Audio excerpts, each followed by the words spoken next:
موضوع الدرس في إثبات المعاد سورة المعارج تفسير ابن كثير. الحمد لله رب العالمين والصلاة والسلام على أشرف الأنبياء وسيد المرسلين سيدنا محمد وعلى آله وأصحابه أجمعين. اللهم صل على سيدنا محمد وعلى آل سيدنا محمد كما صليت على إبراهيم وعلى آل إبراهيم في العالمين إنك حميد مجيد. أعوذ بالله من الشيطان الرجيم. بسم الله الرحمن الرحيم. فما للذين كفروا قبلك مهطعين عن اليمين وعن الشمال عزين أيطمع كل امرئ منهم أن يدخل جنة نعيم كلا إنا خلقناهم مما يعلمون. فلا أقسم برب المشارق والمغارب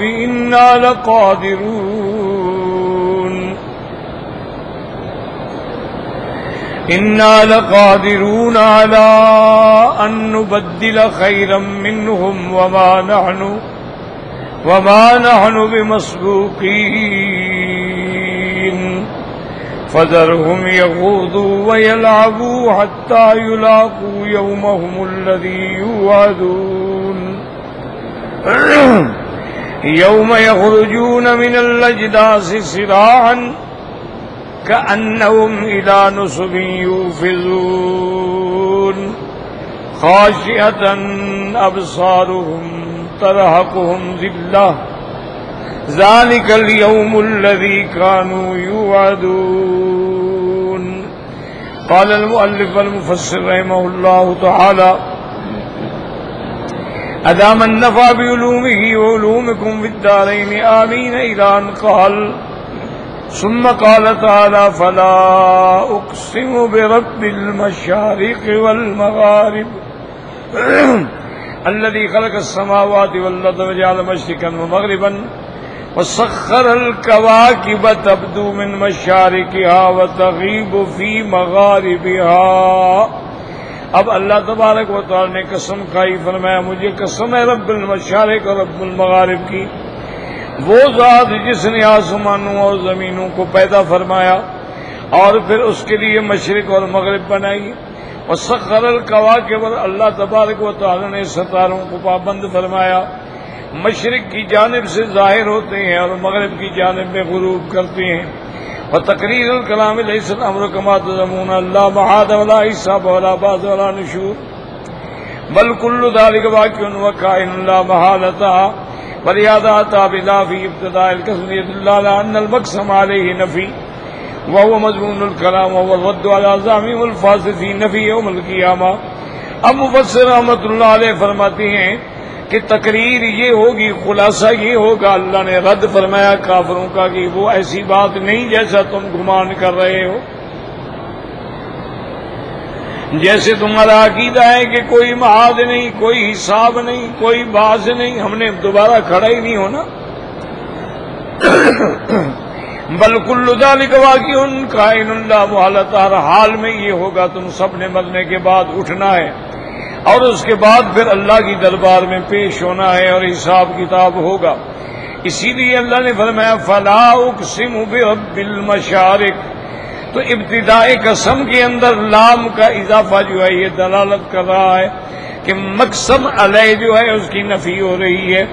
وہو مضمون الکلام فرد العظام الفاظ فی یوم القیامہ، کہ کافروں کا عقیدہ یہ تھا کہ مرنے کے بعد ہم دوبارہ نہیں اٹھیں گے.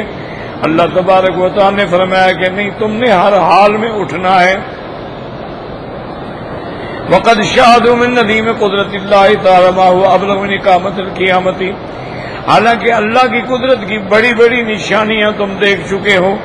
وهو خلق السماوات والارض وتسخير ما فيهما من المخلوقات من الحيوانات والجمادات وسائر الصنوف الموجودات.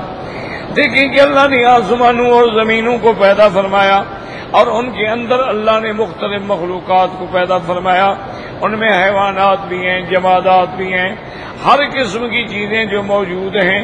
اس لیے اللہ نے فرمایا خلق السماوات والارض اکبر من خلق الناس ولکن اکثر الناس لا يعلمون۔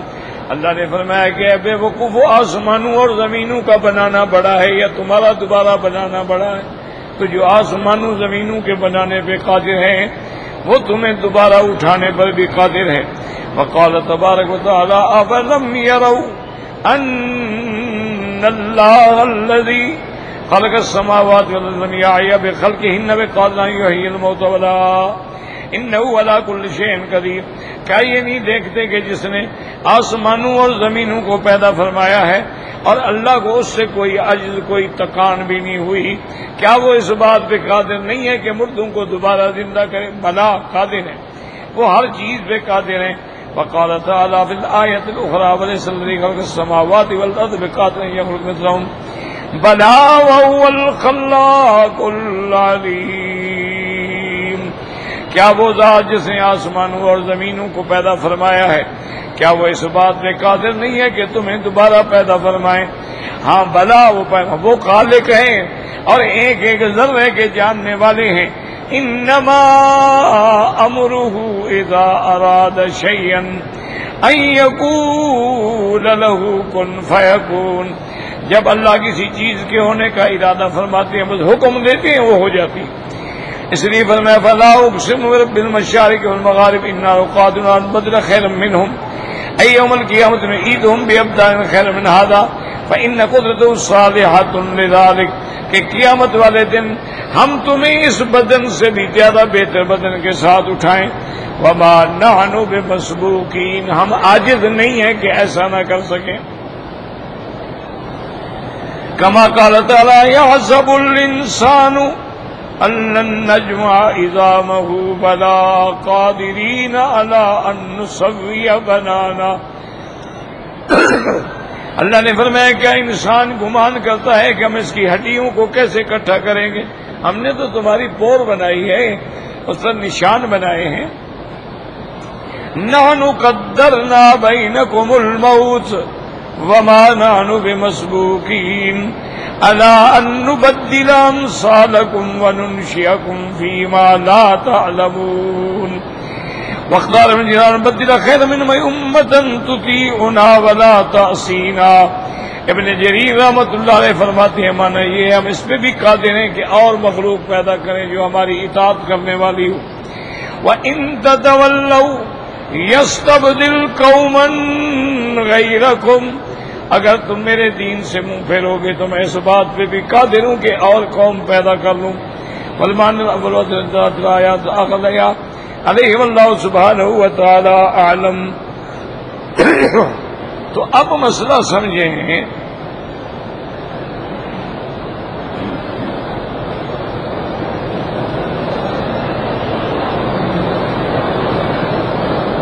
ہر دور میں جو لوگ کافر ہیں، مشرک ہیں یا اللہ مذہب ہیں، انہوں نے ہمیشہ قیامت کا انکار کیا۔ وہ کہتے ہیں بس یہ زندگی ہے، اسی میں ہم پیدا ہوتے ہیں، مر جاتے ہیں، اس کے بعد کوئی قیامت نہیں، کوئی ہم نے دوبارہ زندہ نہیں ہونا، کوئی حساب نہیں، کوئی کتاب نہیں۔ یاد رکھو کہ وہ کیوں انکار کرتے ہیں۔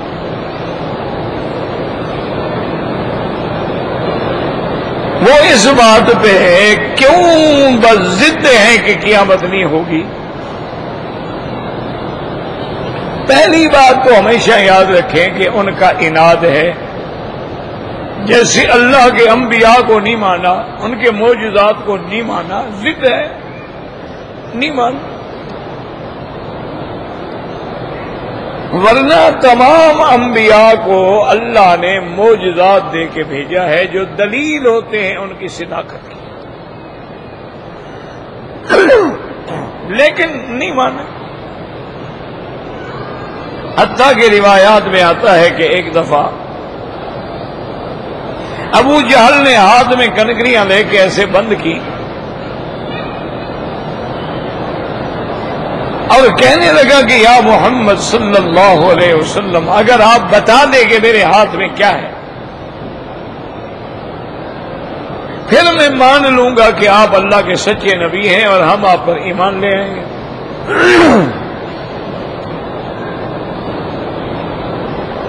حضور پاک نے فرمایا ابو جہل نے یہ تو کوئی اتنا بڑا سوال نہیں ہے، یہ سوال جو ہے میری شان کے برابر ہی نہیں ہے، میں بتا دوں گا تیرے ہاتھ میں کیا ہے، بلکہ اگر تم چاہو تو جو تمہارے ہاتھ میں ہے وہ بتا دے کہ میں کون ہوں، پھر کلمہ پڑھ لو گے۔ اس نے کہا جی بالکل پڑھ لیں گے۔ تو آپ نے اشارہ کیا تو کنکریوں نے کہا محمد الرسول اللہ۔ حضور نے فرمایا اب تو کلمہ پڑھو۔ اس نے کہا اچھا، مجھے پتہ نہیں تھا کہ آپ کا جادو جو ہے وہ پتھروں پر بھی چل جائے گا، اب کوئی حد ہے ضد کی؟ یہ ہے ضد کے نہیں ماننا ہے۔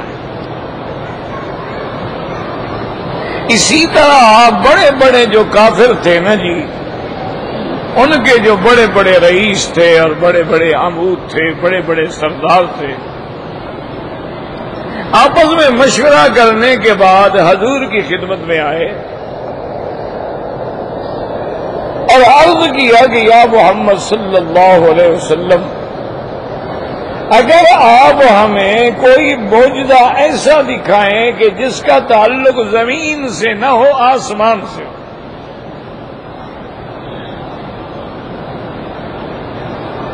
پھر جو ہے ہم ایمان لے آئیں گے۔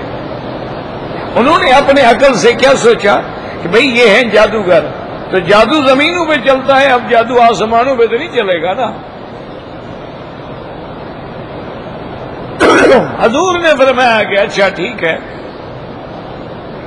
حضور نے اللہ تبارک و تعالی سے دعا مانگی، اللہ نے آپ کو خبر دی، آپ نے اپنی انگلی مبارک سے اشارہ فرمایا اور چاند جو تھا 2 ٹکڑے ہو گئے۔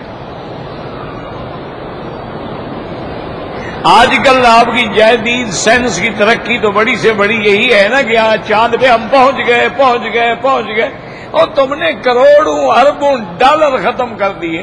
کمال تو کملی والے کا ہے نا، زمین پہ کھڑا ہو، اشارہ کرے اور چاند ٹکڑے ہو جائے۔ تمہارا کیا کمال ہے بھائی؟ ہوائی جہاز سے 4 گھنٹے میں تم مکے آ جاتے ہو، کیا کمال ہے؟ ابھی ایسے جہاز بھی نکلے ہیں کنکارڈ وغیرہ جو جتنی آواز تیز اتنی رفتار سے وہ پہنچتے ہیں، جو 10 گھنٹوں میں سفر ہوتا تھا وہ اب 2 گھنٹے میں ہو جاتا ہے۔ تو یہ کون سا کمال ہے بھئی؟ یہ تو سواری ہے نا بھئی، اگر ہم گھوڑے پہ جائیں گے مثلا 8 دن لگیں گے، اگر ہم کار پہ چلے جائیں تو 1-2 دن لگیں گے، اگر ہم ہوائی جہاز پہ چلے جائیں تو 4 گھنٹے لگیں گے۔ اس میں کون سا کمال ہے؟ معجزہ یہ ہوتا ہے کہ اسباب کوئی نہیں ہے، کوئی فیکٹری نہیں، کوئی مشینری نہیں، کوئی آلات نہیں، کوئی انتظامات نہیں، صرف انگلی کا اشارہ ہو اور چاند 2 ٹکڑے۔ اچھا پھر 2 ٹکڑے ایسے بھی نہیں ہوا کہ کسی کو دھوکہ لگ جائے۔ حضور نے فرمایا کہ یا معاشر قریش، اے قریش والو آؤ اپنی آنکھوں سے دیکھ لو، فشہدو، آنکھوں سے دیکھو چاند 2 ٹکڑے ہو گیا کہ نہیں؟ یعنی حضور بلا رہے ہیں، آؤ دیکھ لو۔ سب آئے، دیکھا، پھر بھی کہنے لگے جی ابھی ہم جلدی فیصلہ نہیں کرتے، ہمیں تھوڑی مہلت دیں۔ آپ نے فرمایا ٹھیک ہے۔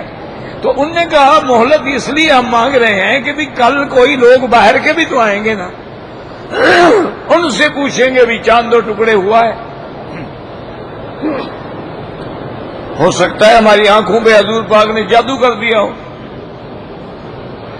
اب جو لوگ باہر ہیں ان پہ تو جادو نہیں ہوا۔ اچھا جہاں جہاں سے لوگ آئے پوچھو کہ جی ہم نے خود دیکھا چاند 2 ٹکڑے ہو گیا۔ اب جب ساری تسلی کر لی حضور نے فرمایا کہ اب تو کلمہ پڑھو. انہوں نے کہا یا رسول اللہ ہمیں پتہ نہیں تھا کہ آپ کا جادو اتنا قوی ہے کہ چاند پہ بھی اثر کر گیا. اب اس سے بڑی کوئی ضد ہے نہیں ماننا. رحمت دو جہاں جب معراج سے واپس آئے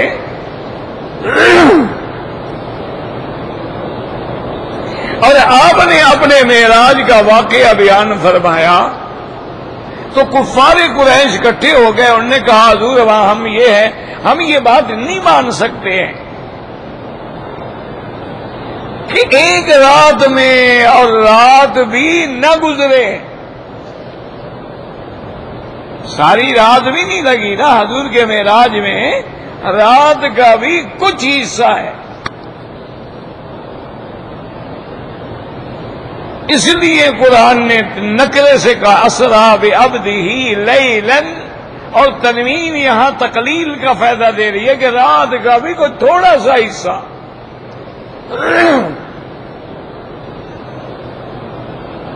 انہوں نے کہا یا محمد صلی اللہ علیہ وسلم مکے سے مسجد اقصی جو ہے بیت المقدس 1 مہینے کا سفر ہے. پھر آپ خود فرماتے ہیں کہ زمین سے آسمان تک 500 سال کا سفر ہے. تو یہ سارا سفر کیسی ہو گیا اور رات بھی نہیں گزری اور آپ واپس آ گئے؟ یہ ہم تو نہیں مانتے. ہاں البتہ ہم اس طرح مان سکتے ہیں. آپ ہمیں یہ بتائیں کہ مسجد اقصی کے کل دروازے کتنی ہیں اور منبر کہاں ہے؟ مسجد صخرہ کہاں ہے؟ حضور صلی اللہ علیہ وسلم فرماتے ہیں کہ میں دل میں بہت اداس ہوا. یار یہ عطر جس نے لگایا نا مہربانی کرو پھر نہ لگانا. یہ تو کوئی مردوں کا عطر ہے، زندوں کا تو ہے نہیں. مجھے الرجی ہے عطر سے اس لیے کہہ رہا ہوں، اعتراض نہیں. مجھے یہ جو مصنوعی عطر ہیں نا جو نمبر 2 بنے ہوئے انہی سے یہ ساری مجھے تکلیف کی ابتدا ہوئی. بہرحال اللہ کی مرضی، اللہ شفا دے سکتے ہیں، بندہ تو کچھ نہیں کر سکتا. انہوں نے کہا جی ابھی آپ ہمیں یہ بتائیں کہ بیت المقدس کی نشانیاں کیا ہیں، اور ہمارا ایک قافلہ تجارت کے لیے گیا تھا وہ واپس آ رہا ہے، وہ کہاں تھا آپ نے دیکھا تھا؟ یعنی اب اندازہ کرو کتنا جاہلانہ سوال ہے. آپ عمرے پہ آئے ہیں، واپس جائیں اور گھر والے اکٹھے ہو جائیں، وہ کہیں کہ آپ عمرہ کریں، اور کہیں ہاں جی. اچھا بتائیں محرم شریف مکے کے کتنے دروازے ہیں؟ تو آپ کو آتے ہیں اور کہیں گے آپ جھوٹ بولتے ہو، کہاں عمرے پہ گئے ہو؟ وہ کہے گا بدبختوں میں عمرہ کرنے گیا تھا، دروازے گننے گیا تھا. ہاں نہیں تمہیں دروازوں کا ہی پتا نہیں. اچھا چلو مدینے شریف کے دروازے بتا دو. اب وہ کیا بتائے؟ غریب کو دروازے گننے تو نہیں جاتا نا، آدمی زیارت کرنے جاتا ہے. حضور فرماتے ہیں کہ میں بڑا غم میں مبتلا ہوا کہ یا اللہ یہ مجھے کیسی قوم سے پالا پڑا. اللہ نے فوراً جبریل کے ذریعے القاء کی کہ میرے مدنی آپ غم کیوں کر رہے ہیں؟ اگر ہم آپ کو معراج کروا سکتے ہیں تو تیرے دشمنوں کا جواب نہیں دے سکتے ہیں؟ ہم بیت المقدس اس علاقے کو اٹھا کے آپ کے سامنے کر دیتے ہیں. کافروں سے کہو پوچھو، دیکھتے جائیں، بتاتے جائیں. اب حضور بتا رہے ہیں، کافر شرمندہ ہو رہے ہیں کہ بات تو ٹھیک ہے. اب انہوں نے کہا اچھا جی ایک ہمارا قافلہ تھا، وہ کب آئے گا؟ وہ بدبختوں قافلہ تمہارا ہے، تم جانو قافلہ جانے. حضور کو کیا پتا کب آئے گا، لیکن ضد ہے. حضور نے فرمایا فلاں دن میں آئے گا. انہوں نے کہا جی آپ نے قافلہ دیکھا تھا؟ آپ نے فرمایا بدبختو میں نے قافلہ نہیں دیکھا، جب قافلہ آ جائے تو ان سے پوچھنا کہ میری براق جب گزری تو تمہارے قافلے کی ایک اونٹنی ڈر کے بھاگی اور تمہارا بندہ گر گیا، اس کی ٹانگیں ٹوٹ گئی، وہ لنگڑا آ رہا ہے۔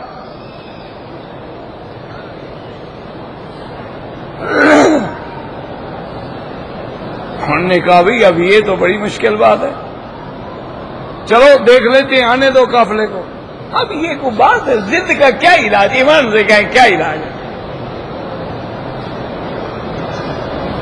اللہ کے سارے قرآن میں پڑھ جائیں، آپ خدا کے کعبے میں بیٹھے ہو، چھوڑو اس بات کو کہ مولوی مکی کہہ رہا ہے مولوی مدنی کہہ رہا ہے، آپ خود اللہ کے کعبے میں ہیں، باوضو ہیں، ایک نماز پڑھ چکے ہیں، دوسری نماز کی انتظار میں ہیں، آپ ایمان سے کہیں سارے قرآن میں کسی جگہ قبر کو سجدے کرنے کی اجازت ہے؟ اگر ہے تو کوئی مائی کا لال آیت پڑھے نا۔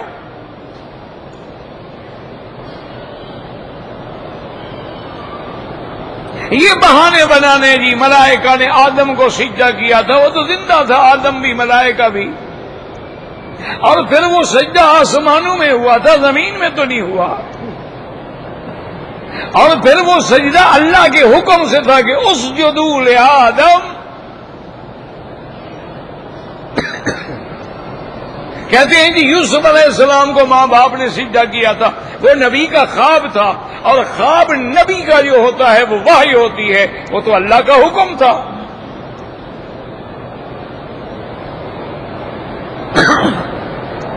اسی لیے حضرت یوسف نے فوراً کہا کہ یا ابتی ھذا تعویل رؤیایا من قبل قد جعلھا ربی حقا، ابا جان یہ وہی خواب ہے، اس کی تعبیر آج ہو رہی ہے۔ تمہیں کس نے حکم دیا ہے قبروں پہ سجدے کرو؟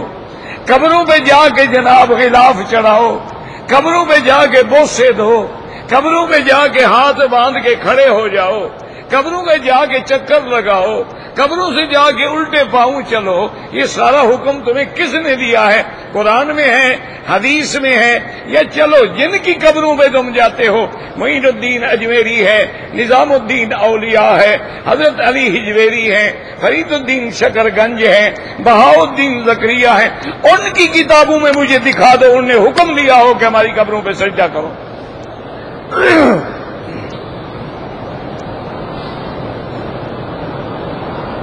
انہوں نے حکم دیا ہو کہ ہماری قبروں پہ غلاف ڈالو،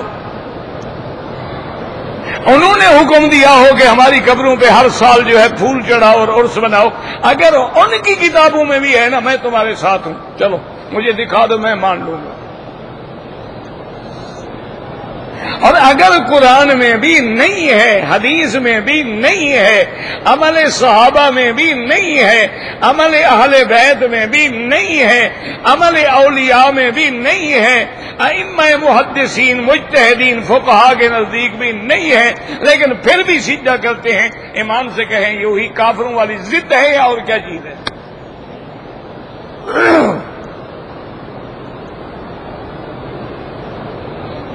بس جی کیا بس یار۔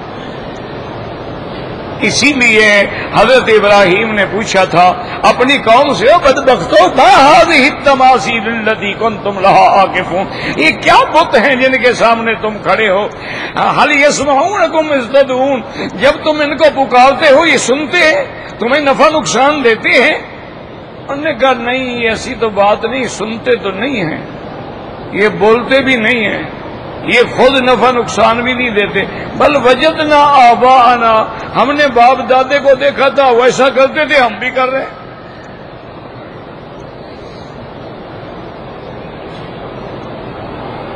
ہمارے بھی کیا کہتے ہیں؟ وہ کہتے ہیں جی ہمارے بڑے سارے مزارات پہ جھکتے رہے، مزارات پہ 9 راتیں بیٹھتے رہے، مزارات پہ چڑھاوے چڑھاتے رہے، مزارات پہ دیگیں پکواتے رہے، مزارات پہ چادریں ڈالتے رہے، اور آج کل تو ہماری بہنیں منت باندھتی ہیں کہ میری اولاد ہو جائے میں ننگے پاؤں ڈانس جھومر لگا کے پیر کی قبر پہ جاؤں گی، اور یہ پیر کو مرنے کے بعد جب اٹھیں گے نا اس وقت جھومر دکھا دینا۔ ابھی مردہ کو کیا دکھاؤ گے؟ اور آج بھی جاہل بندہ کلمے پڑھنے والا سندھ سے ملتان جاتا ہے بغیر جوتے پہنے ہوئے.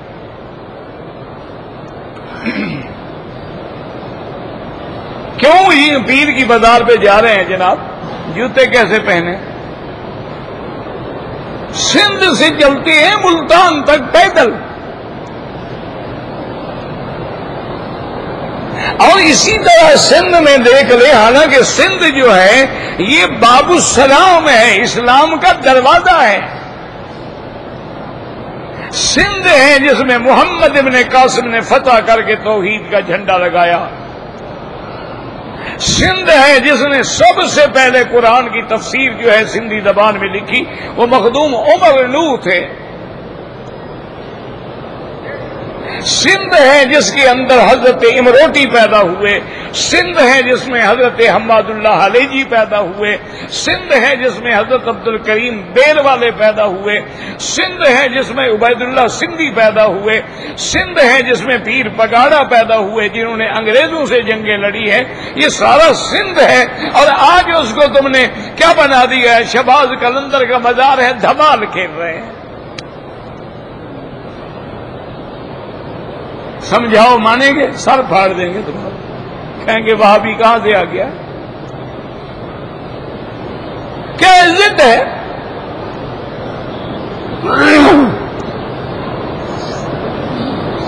یعنی آپ اسی لیے دیکھ لیں، آپ نے کبھی غور کیا سندھی بھائیوں کی ٹوپی جو ہوتی ہے نا، آپ نے دیکھا یہاں اس کو نشان بنا ہوتا ہے محراب کا. وجہ کیا ہے؟ تاکہ سجدے کی جگہ خالی رہے اور سجدہ جو ہے وہ ٹوپی پہ نہ کرنا پڑے. ہمارے سر پر بھی مسجد کے محراب کی علامت ہو.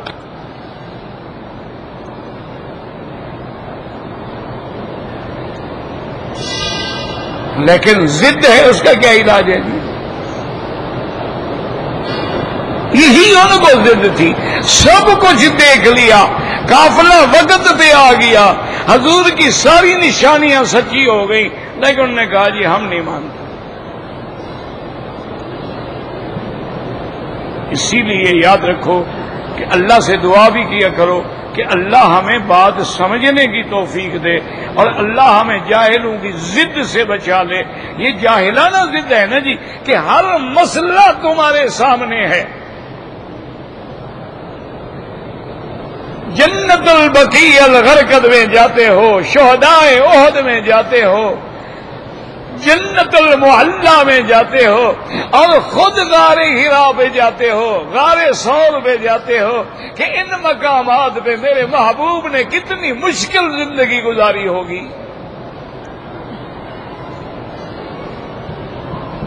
اب تو جبل نور ہو یا جبل ثور ہو، اب تو شہر ہو گیا نا جی. اب تو بجلیاں ہیں، ہوٹل ہیں، لائٹنگ ہے، دکانیں ہیں، راستے ہیں. میرے مدنی جب جاتے تھے تو اندھیرا ہی اندھیرا تھا، کوئی بندہ بھی نہیں.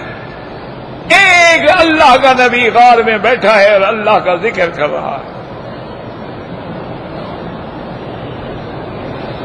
اسی لیے اولیاء اللہ کہتے ہیں کہ جب تک علیحدہ بیٹھو گے، علیحدہ بیٹھ کے ہر چیز سے تعلق توڑ کے رشتہ اس سے نہیں جوڑو گے، کچھ نہیں بنے گا.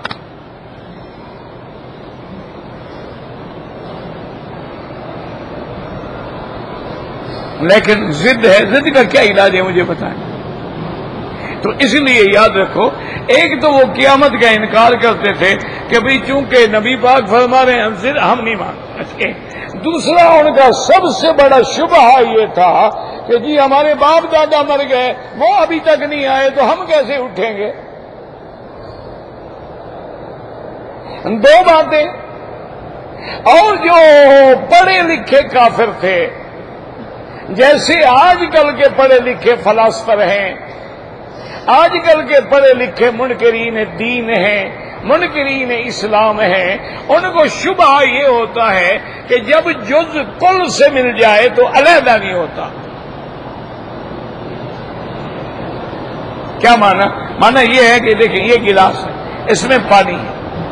اگر یہ پانی جو ہے ہم کنویں میں ڈال دیں، یا ہم دریا میں ڈال دیں، پھر کہیں کہ مولوی صاحب وہ پانی نکالو جو میرے گلاس میں تھا، تو وہ پانی علیحدہ نہیں ہو سکتا، اور بھر لو، لیکن جو مل گیا اس کو ہم کیسے علیحدہ کریں؟ آپ دیکھتے ہیں کہ ہماری گاڑیوں کے ٹائر میں ہوا بھری ہوئی ہے، اب ہوا نکال دیں، ہوا نکال دی، ہوا میں مل گئی، اب کہیں جی وہی ہوا لے آؤ جو میرے ٹائر میں تھی، یہ ممکن ہی نہیں۔ کیوں؟ جب جز کل میں مل جائے پھر علیحدہ نہیں ہوتا۔ آگ ہے، آپ نے آگ لی، آگ میں ڈال دی، اب کیسی علیحدہ کریں؟ آپ نے مٹی دی، مٹی میں ڈال دی۔ تو اس کا مسئلہ یہ ہوتا ہے کہ جب جز کو کل سے مل جائے تو پھر وہ علیحدہ نہیں ہو سکتا۔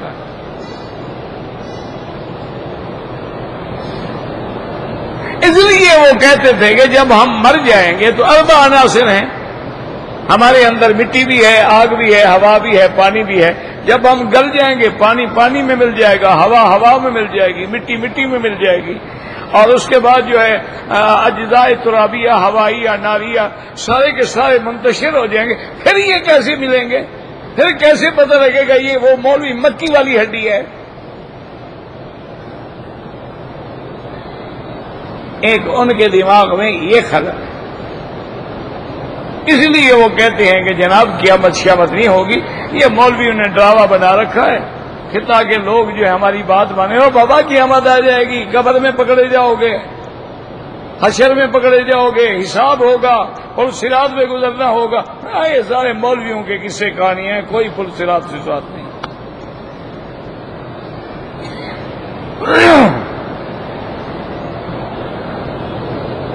یاد رکھیں، اور اس کی وجہ کہ اب اللہ نے کیسی پیاری دلیل دی۔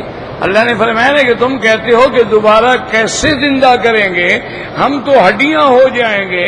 اگر میں تمہیں ایک پانی کے قطرے سے پیدا کرنے پہ قادر ہوں تو کیا تمہاری ان ہڈیوں سے تمہیں دوبارہ بنانے پہ قادر نہیں ہوں؟ تم کہتے ہو کہ ہر ہڈی کیسے پہچانی جائے گی؟ پر میں بلا قادرین علی ان نسویہ بنانا، میں نے تمہارا انگوٹھے بنائے ہیں، اس پہ میں نے نشان لگایا ہے، جو ایک کا نشان ساری کائنات کے بندوں سے نہیں ملتا ہے۔ جو ایسا نشان بنانے پہ قادر ہے، کیا وہ پھر پہچاننے پہ قادر نہیں ہے؟ اس لیے اللہ پاک نے قرآن پاک میں بار بار مثال، اور پھر اللہ نے بتایا کہ آسمان اور زمینوں پہ نظر ڈالو، میں نے پیدا کیا ہے، کبھی دن ہے، کبھی رات ہے، کبھی سورج ہے، کبھی چاند ہے، کبھی روشنی ہے، کبھی اندھیرا ہے۔ تو جو اس نظام کو بدلنے پہ قادر ہے، کیا وہ اس عالم کو بدلنے پہ قادر نہیں ہے؟ اس لیے بار بار ان دلائل کا ذکر آیا ہے، اور مقصد یہ ہے کہ قیامت جو ہے وہ حق ہے، اور اس پر ایمان لانا جو ہے وہ حق ہے۔ اللہ آپ کو بھی مجھے بھی صحیح عقیدہ نصیب کرے۔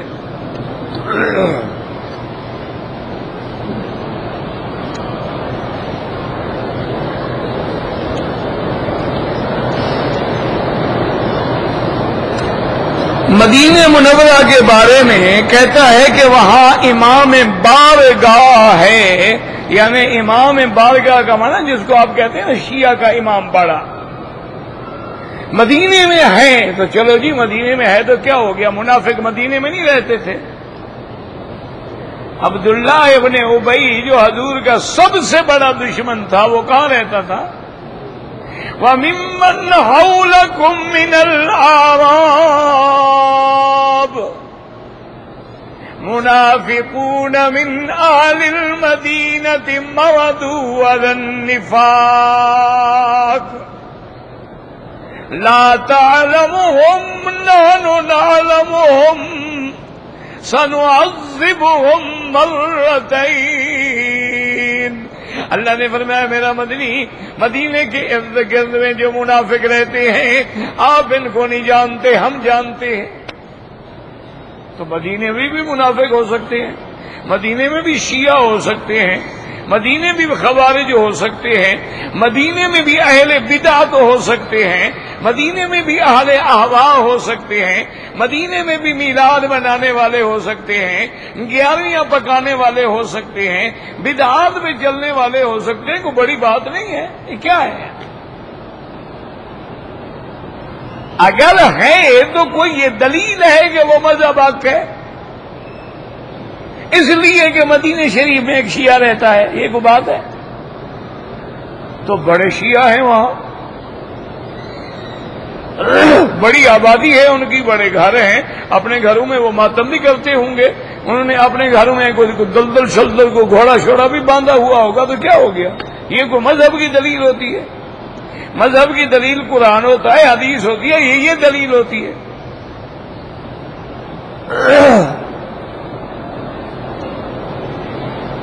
اب بھی کتنے اہل بدعت ہیں جو مدینہ منورہ میں ہیں، کتنے تمہارے اہل بدعت مولوی آتے ہیں اور وہ گھروں کے اندر باقاعدہ تقریریں کرتے ہیں اور گھروں کے اندر نعت خوانیاں ہوتی ہیں، تو اس میں کیا کیا جا سکتا ہے؟ یا کسی کو کیا ضرورت ہے کہ ان پہ پابندیاں لگاتا پھرے؟ کرتے رہیں۔ لیکن ایک حدیث یاد رکھ لیں میرے مدنی پاک کی، سرکار دو جہاں نے فرمایا قیامت کے آنے سے پہلے مدینے میں زلزلہ آئے گا، جتنے منافق اور اہل بدعت وہاں دفن ہیں ان سب کو مدینہ نکال کے باہر پھینک دے گا۔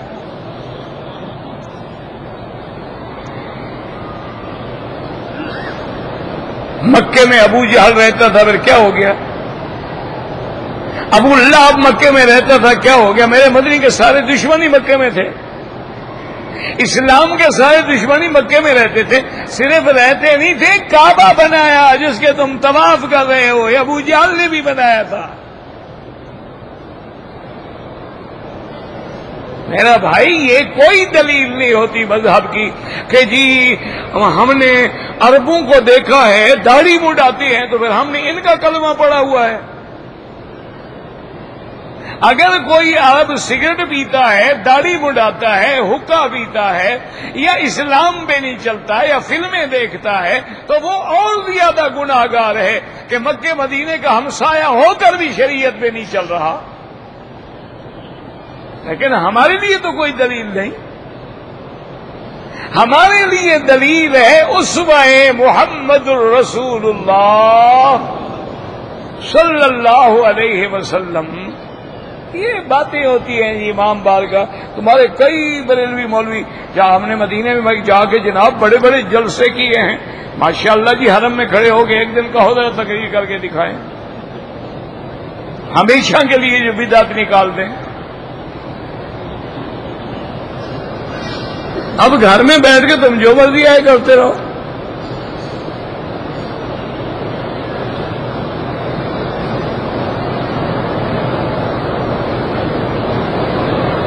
میرا بھائی جب والد فوت ہو گئے، 4 لڑکے ہیں، 4 لڑکیاں ہیں، شادی شدہ ہیں یا غیر شادی، سب کو حصہ ملے گا میراث میں۔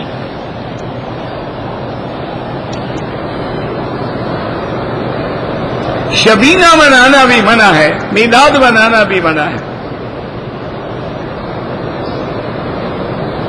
جو رشتہ دار یا والد یا والدہ فوت ہو جاتی ہے، پتہ نہیں کیا ہے،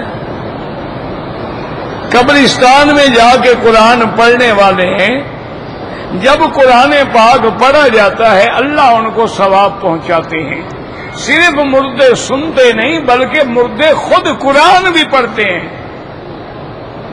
حدیث ہے، صحابی نے کہا میں نے خیمہ لگایا تو سورۃ الملک کی آواز آ رہی تھی، حضور سے عرض کیا، آپ نے فرمایا وہ قبر والا پڑھ رہا تھا۔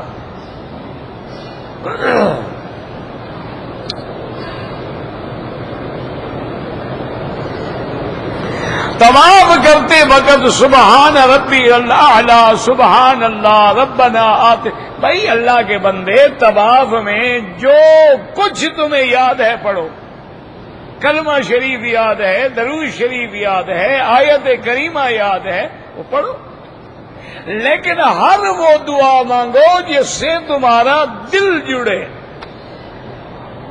اب یہ کتاب لے کے پھر اللہم اللہم اللہم انی یہ کون سا طواف ہے؟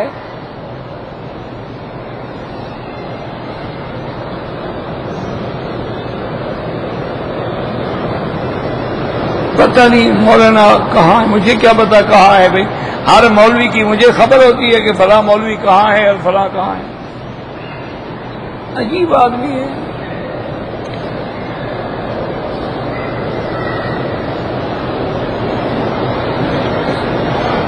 تصویر لینا ناجائز ہے. ہم کہہ سکتے ہیں، ڈنڈے تو نہیں مار سکتے.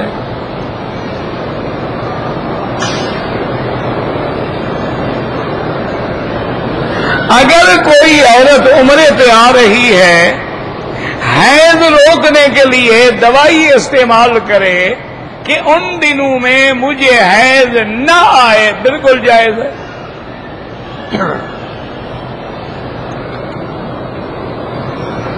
لوگ مرد اور عورتیں حجر اسود پہ لڑتے ہیں، اللہ ہدایت دے. میں کیا کر سکتا ہوں؟ دعا ہی کر سکتا ہوں.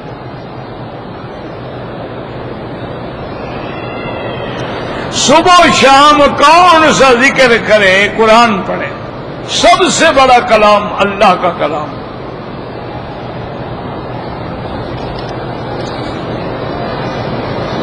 اولاد نرینہ نہیں ہے تو جو قرآن میں دعائیں ہیں نا پیغمبر کی، رب لا تذرنی فردا وانت خیر الوارثین، یہ پڑھا کرو.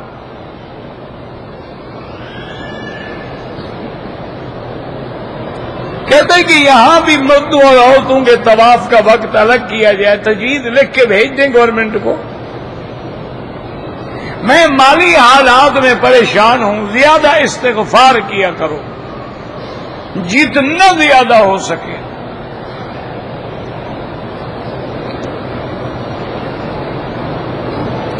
اگر ہم جتنا آئے جائیں عمرہ ضروری نہیں ہے. اگر ہم جدے سے احرام باندھ کے عمرہ کرنا چاہیں کر لیں. اگر عمرہ کرنے کے بعد جدے میں جا کے بال کٹوائے تو ایک بکری دم پڑ گئی.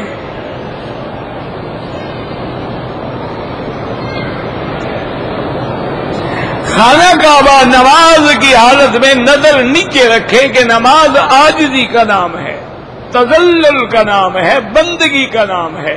عاجزی یہ تو نہیں ہوتی نا کہ بادشاہ کے آنکھوں میں آنکھیں ڈال کے بات کرو، آگے پیچھے کعبہ دیکھتے رہو. میری والدہ کا انتقال ہو گیا ہے. ہر مسلمان مرد اور عورت جو فوت ہو گئے، اللہ ان کی قبروں پہ کروڑوں رحمتیں فرمائے.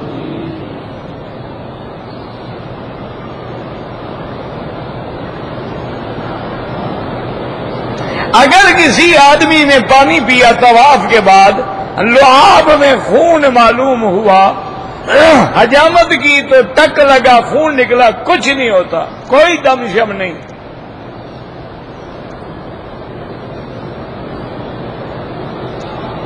جب روضہ مبارک پہ جائیں تو ادب سے کھڑے ہوں اور الصلاۃ والسلام علیک یا رسول اللہ، الصلاۃ والسلام علیک یا حبیب اللہ، جو بھی یاد ہو.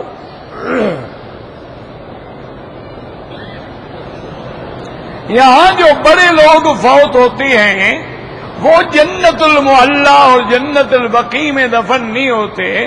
پہلی بات یہ ہے کہ جنت المعلی میں جگہ ہی کہاں رہی؟ وہ تو قبر پہ قبر بنائی جا رہی ہے نا. اور جہاں دوسری جگہ دفن ہوتے ہیں وہ حرم ہے اللہ کا، بات ختم ہو گئی.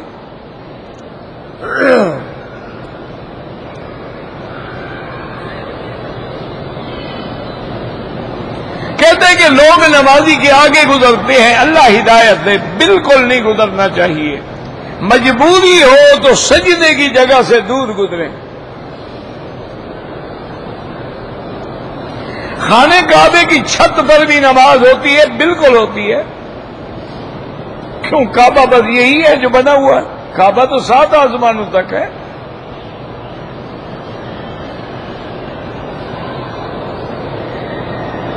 اگر کسی بچے کا نام عبد الہادی رکھا جائے بالکل ٹھیک ہے. حتیم کا جو حصہ ہے وہ کعبے کے اندر کا حصہ ہے، یعنی اگر آپ نے حتیم میں نماز پڑھی تو گویا کعبے کے اندر پڑھی ہے.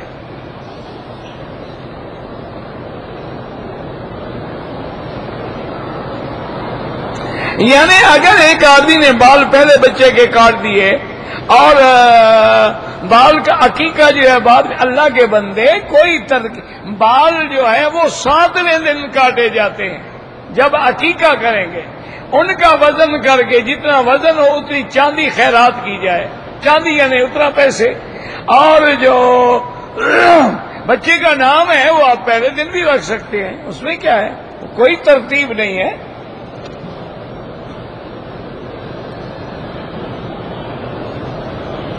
کہتے جی کہ نماز کے وقت میں امام کے دائیں ہاتھ پہ آدمی زیادہ ہوتے ہیں، بائیں پہ کم ہوتے ہیں، کوئی حرج نہیں، کوشش کریں کہ امام درمیان میں ہو۔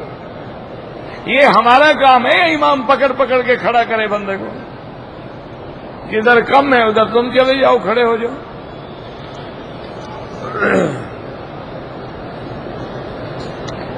وہی صف اول ہوتی ہے جو امام کے پیچھے ہو۔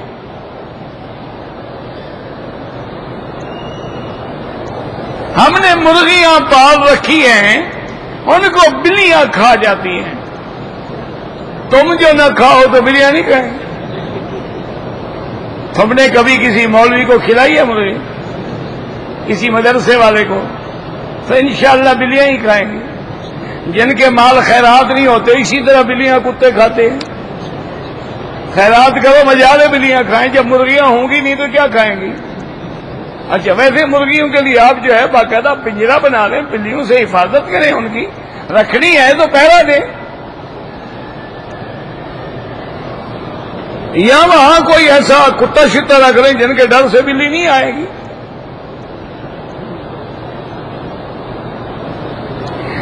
دوران طواف کچھ لوگ خوشبو لگاتے رہتے ہیں، عمرے والے احرام میں نہ لگائیں، باقی تاکہ اللہ کے گھر میں خوشبو ہو، بدبو نہ آئے۔ کیونکہ ہمارا حاجی تو کپڑے گھر سے دھو کے پہن کے آتا ہے، پھر انشاءاللہ جب گھر واپس جائے گا یا جب مرے گا مولوی نہلائے گا۔ اللہ کی رحمت سے اتنی بدبو ہوتی ہے کہ ساتھ کھڑے کو نماز بھول جاتی ہے کہ میں کیا پڑھ رہا ہوں، حالانکہ ہوٹلوں میں ٹھہرے ہوئے ہیں، حمام بھی ہے، پانی بھی ہے، صابن بھی ہے۔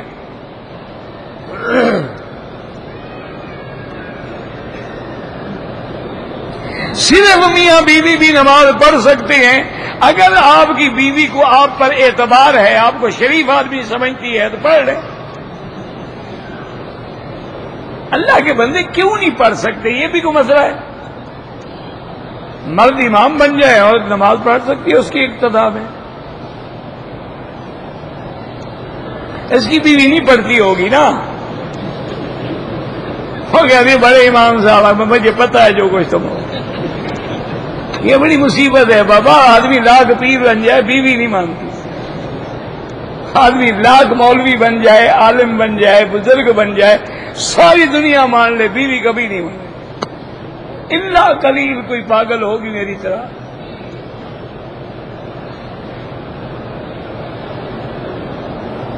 خاوند بیوی والدین کو ناجائز بلیک میل کرتے ہیں، بالکل حرام ہے۔ والدین کی فرما برداری پہلے ہے، بیوی بعد میں۔ بیوی تو طلاق دینے کے بعد 1000 مل سکتی ہے، والدین کہاں سے ملیں گے؟ والدین مل جائیں گے ہم۔ حجاج ابن یوسف نے ایک عورت کے خاوند کو بھی پکڑ لیا، بھائی کو بھی پکڑ لیا، بیٹے کو بھی پکڑ لیا، تینوں پکڑے، اور حجاج بڑا ظالم تھا، آپ کو پتا ہے، اللہ معاف کرے۔ تو وہ عورت فریاد کرتے ہوئے آئی، حجاج کسی موڈ میں بیٹھا تھا، اس نے کہا حجاج مہربانی کرو، میرا خاوند بھی پکڑ لیا، بھائی بھی پکڑ لیا، بیٹا بھی پکڑ لیا، میں کہاں جاؤں؟ وہ کسی موڈ میں تھا، اس نے کہا اچھا زیادہ تقریر نہ کرو، ان 3 میں ایک بندے کو چھوڑ دوں گا، جس کا نام کہو بتاؤ میں کس کو چھوڑوں؟ اس نے کہا میرے بھائی کو چھوڑ دوں۔ حجاج حیران ہو گیا، اس نے کہا کیسی عورت ہو، تم نے بیٹے کے بارے میں بھی نہیں کہا، خاوند کے بارے میں بھی نہیں کہا، کہتی ہو بھائی کو۔ تو پتہ ہے کیا جواب دیا عورت نے؟ عرب کی عورتیں تھیں نا، اس نے کہا حجاج الولد مولود والزوج موجود والاخ مفقود میں شادی بھی دوسری کر سکتی ہوں، خاوند مل جائیں گے، اولاد بھی دوسری پیدا کر لوں گی، بچے جینے جا سکتے ہیں، بھائی کہاں سے لے آؤں گی؟ وہ تو ماں باپ مر گئے، اب کہاں سے لے آؤں بھائی؟ تو اس لیے یاد رکھو، والدین کہاں سے لاؤ گے؟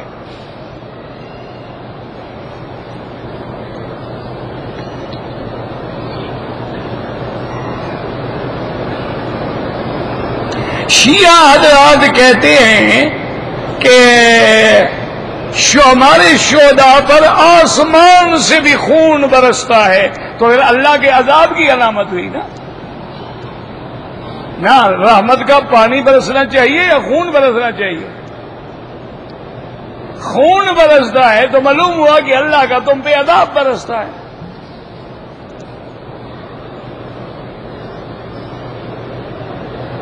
احرام کی حالت میں اینک پہن لے، گھڑی یا انگور بالکل جائز ہے۔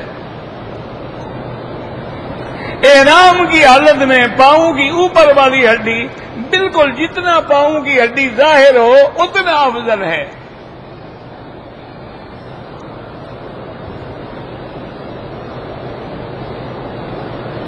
اگر جتنے سے آئے بغیر احرام کے کوئی جرمانہ نہیں۔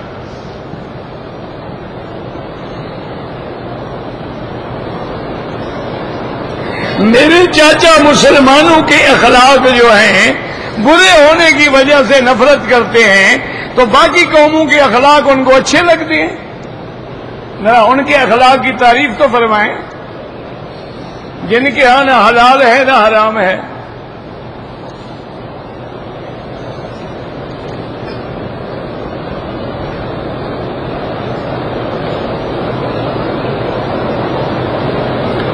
ایک اور نے پوچھا کہ تم عمرہ کر کے آئی، اللہ کا گھر کیسا ہے؟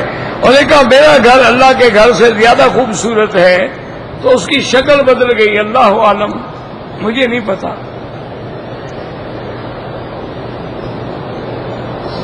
اگر کسی نے عمرہ کرنے سے پہلے اپنے بغلوں کے اور زیر ناف بال صاف نہیں کیے، کوئی بات نہیں، عمرے کے بعد کر لے، کرنا چاہیے۔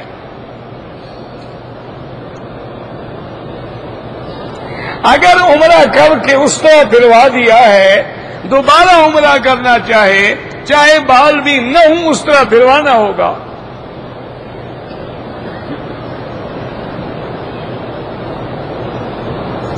صفا مروہ کے چھٹے چکر میں گر گیا، بے ہوش ہو گیا، بلکہ اللہ معاف کرے ہاتھ بھی ٹوٹ گیا، خون بھی بہہ گیا، ہوش آیا، باقی چکر بعد میں کیا؟ کوئی جرمانہ نہیں، ہاتھ بھی آپ کا ٹوٹ گیا، جرمانہ بھی آپ کو ہو۔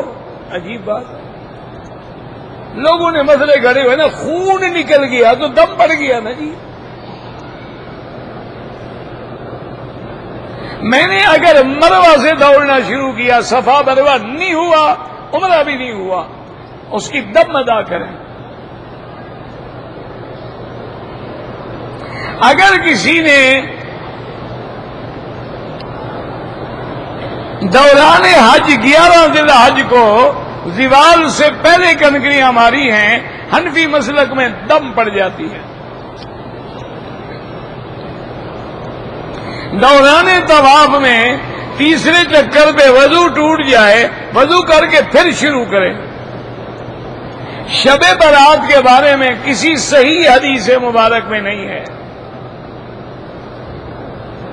بہرحال جو فوٹو کھینچتے ہیں بالکل غلط کرتے ہیں۔ میں کام کے سلسلے میں ہر ہفتے میں ریاض سے مکے آتا ہوں، تو آپ کو عمرہ کرنا کوئی ضروری نہیں۔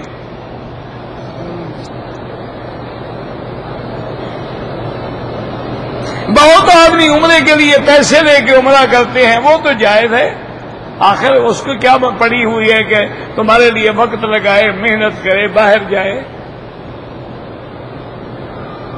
دم کے پیسے لے کے نہیں دیتے ہیں، قیامت میں دیں گے۔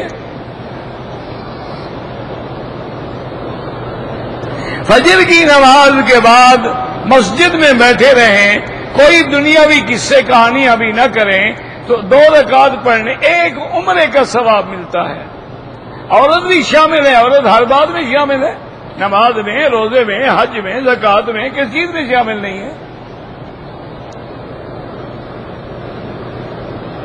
اگر احرام کی حالت میں ہم جب بیت الخلا سے نکلے تو شیمپو سے ہاتھ دھو ڈالے، 1-2 ریال خیرات کر لیں، کیونکہ آپ نے شیمپو تو لگائی لیکن فوراً دھو بھی ڈالے۔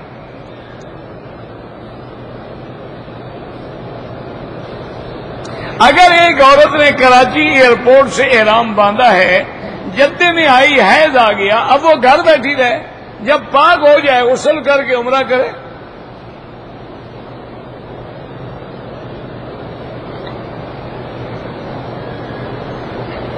ایک کتاب میں لکھا ہے کہ بیت اللہ سے جتنا فائدہ اٹھا ہو، یہ پہلے بھی 2 مرتبہ گرایا گیا ہے،